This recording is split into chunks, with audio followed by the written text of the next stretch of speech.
Walter Lee, it's 7:30. It's time for you to get up. What was you doing all that yelling for? Is the check coming today? Oh, Walter, they said it's coming Saturday and it's just Friday. Don't start talking to me about no money, because I about don't want to hear it.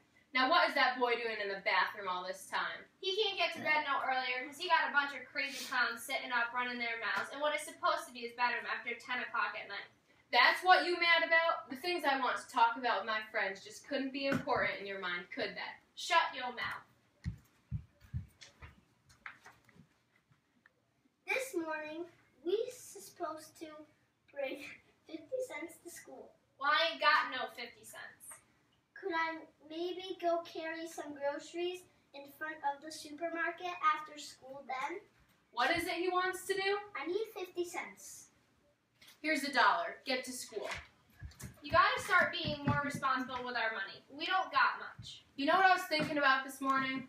I think I know exactly what you've been thinking about. About what me and Willie Harris was talking about. He's just a good-for-nothing loudmouth.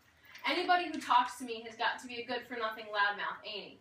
Charlie was just a loudmouth too, and he asked me to go into the dry cleaning business.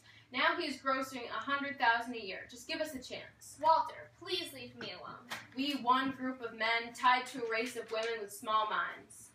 Hey, Benitha, you know the check is coming tomorrow. Walter, that money belongs to Mama. It's for her to decide how to use it. I want nothing but for you to stop acting so holy.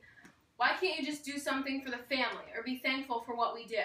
Well, I do all right. Thank everybody, and forgive me for wanting to be anything at all. Forgive me. Forgive me. Who's making all that noise? Lena, what are you going to do with it? Don't start. It's too early to talk about money. Walter wants to invest in a liquor store. That money is mine to decide how to use. Walter is so hard-headed. How about you and George? Isn't he rich? Mama, I know he's rich, but he doesn't understand what it's like to be a struggling black family. He doesn't care about his culture. God knows you're going to be successful. God has nothing to do with it. Those children are just so spirited. That's how you raised them. Hello? This morning? Oh, what the hell? Come on over. Who you inviting over with the house looking like this? Joseph, a saw guy. He's an intellectual, a Nigerian boy from my campus. I'm pregnant. Ruth, where is he going to live? On the roof? Mind your own business.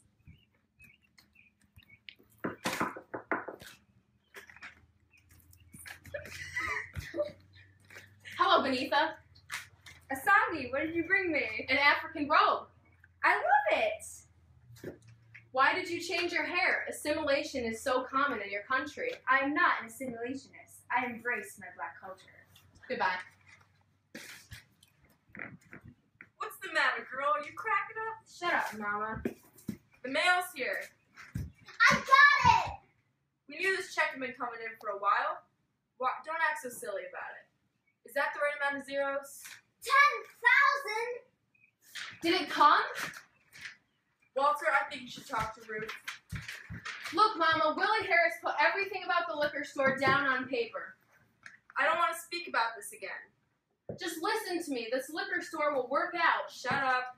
You don't understand. Sometimes I can see the future hanging over me like a big, looming blank space full of nothing just waiting for me. How come you talk about money all the time? You just don't understand, Mama. You just don't understand. Walter, you don't listen to me.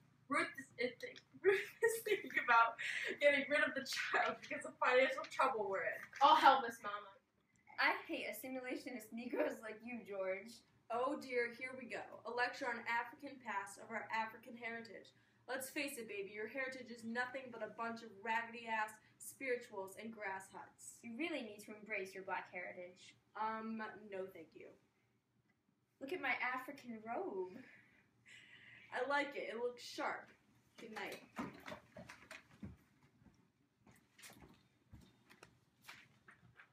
Walter Lee, where have you been? I've been out talking to people who understand my plans. Shut up about money and your stupid plans. Why doesn't anybody listen to my plans? They will work, I promise. Where have you been all this time, Mama? I had business to do in town.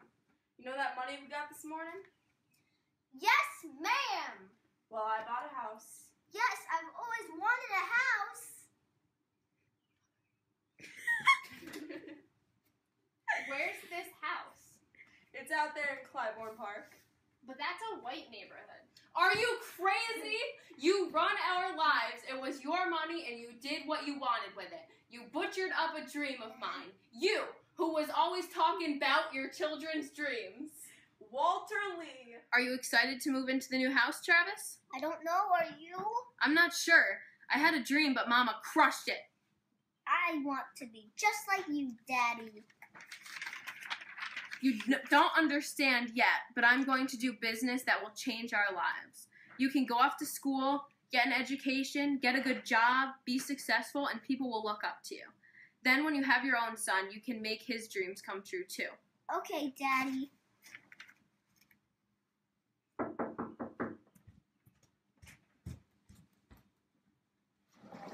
Please, come in.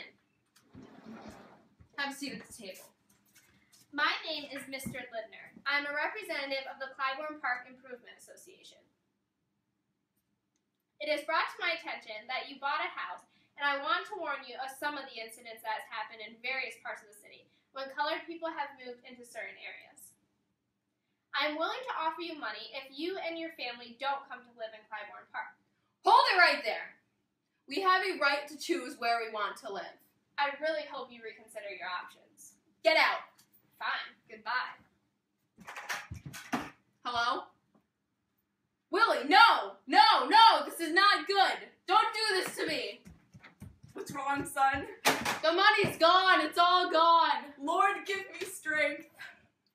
You gave away the money. How am I going to get an education? How will I be a doctor? My life is ruined forever. Oh, a saw guy. Was it your money Walter gave away? No, it was Mama's. Why don't you come home with me to Nigeria? You need to give me some time to think it over. Well, I've been doing some thinking, and I don't think we should move. We should do something to fix up the place, like some new curtains or something. I, Walter, am going to call Linder to accept his offer. I just want the best for all of you. Hello, Mr. Linder. Please sit down. I'm very glad that you decided to accept my offer. Now let's do business. Now hold it right there. My father didn't die for us to not fight for what we believe in. We're going to move into Clybourne Park whether you like it or not. I am a man and I am sticking up for my family. So you can just get out of my house because we move in. Praise the Lord. Goodbye. A Raisin in the Sun touches upon the deeper meaning of chasing dreams. Walter chases his dreams despite of what his family says. Literary elements help convey the main theme of chasing dreams. These include conflict, setting, and diction. Man versus man conflict is apparent throughout the play. Walter fights with his family about the fate of the money and wants to invest in a liquor store. However, his family disagrees. Additionally, the family disagrees with Linder regarding moving into Clybourne Park. Benitha also has internal conflict about trying not to lose her African heritage. The setting of the play takes place in the Youngers' cramped apartment in Chicago during the Civil Rights era. The setting is important because it helps convey the struggles of the Youngers as a poor black family. Diction is also important to the play because it reveals how the Youngers speak.